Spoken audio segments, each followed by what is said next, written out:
Olá! Hoje a gente mergulha num relato pessoal assim muito forte. É sobre fé, sobrevivência e, bom, o que para muitos parece inexplicável. Estamos falando do testemunho do presbítero Reinaldo Perpétuo. Ele compartilhou essa história em 27 de outubro de 2024, lá na Igreja Evangélica Pentecostal Liberdade em Cristo. Exato. E a nossa fonte aqui é a transcrição desse testemunho mesmo. Isso. A ideia é a gente entender os pontos centrais dessa narrativa, né? Que fala de experiências de quase morte e, na visão dele, claro, de intervenção divina. É uma história bem intensa, sabe? Onde o próprio Reinaldo, ele se vê quase como um caso de estudo, até para medicina. E não é um caso isolado. Ele relata, assim, uma série de eventos ao longo da vida que desafiaram a morte. O fascinante é a interpretação dele, né? Sim. Ele já começa contando várias situações bem extremas, tipo ficar debaixo de caminhão, de ônibus, levar um choque de 11.400 volts. Nossa, É. E ele não vê isso como sorte, né?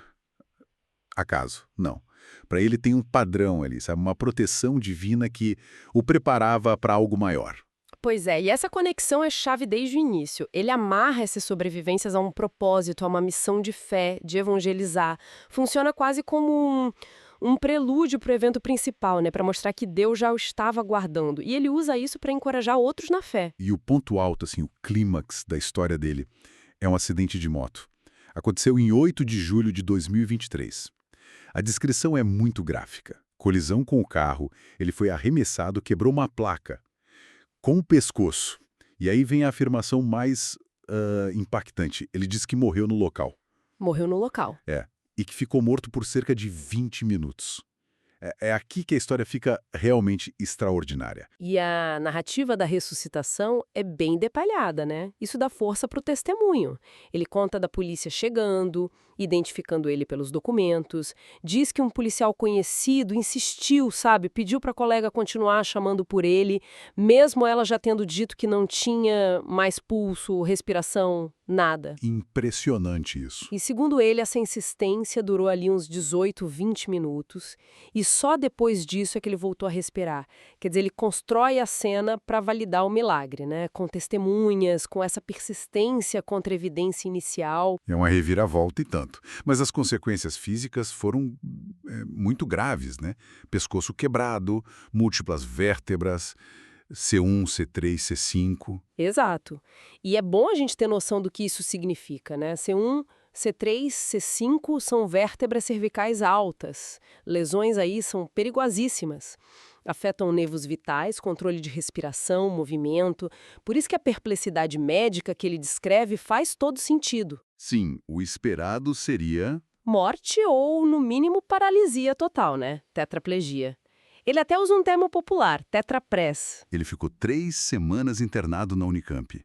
E menciona como foi complexo para os médicos decidirem o tratamento, que consultaram equipes nos Estados Unidos, até fazerem uma cirurgia de 7 horas. Uhum. Mas o ponto central para ele não é só ter sobrevivido, é o contraste, né? Exatamente. O contraste entre o diagnóstico técnico, as fraturas que indicariam tetraplegia e a realidade dele hoje, andando, falando, vivendo normalmente.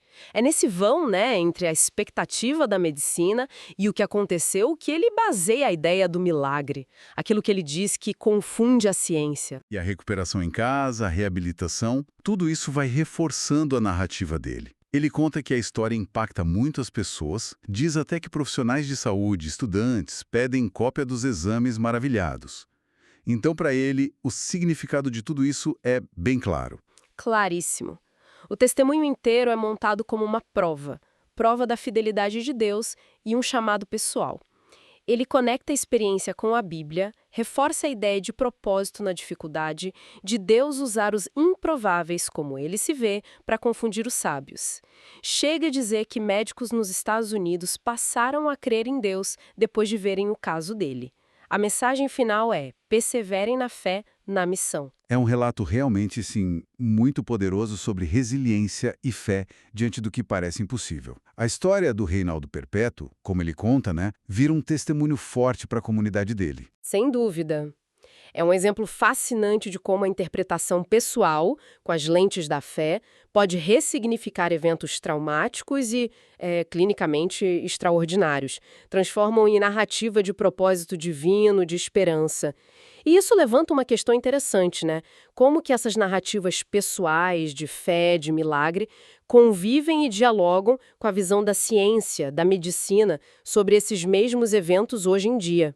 Fica aí para a gente pensar. Esperamos que essa análise do testemunho do presbítero Reinaldo Perpétuo, daquele dia 27 de outubro de 2024, na Igreja Evangélica Pentecostal Liberdade em Cristo, tenha sido esclarecedora. Até o nosso próximo vídeo.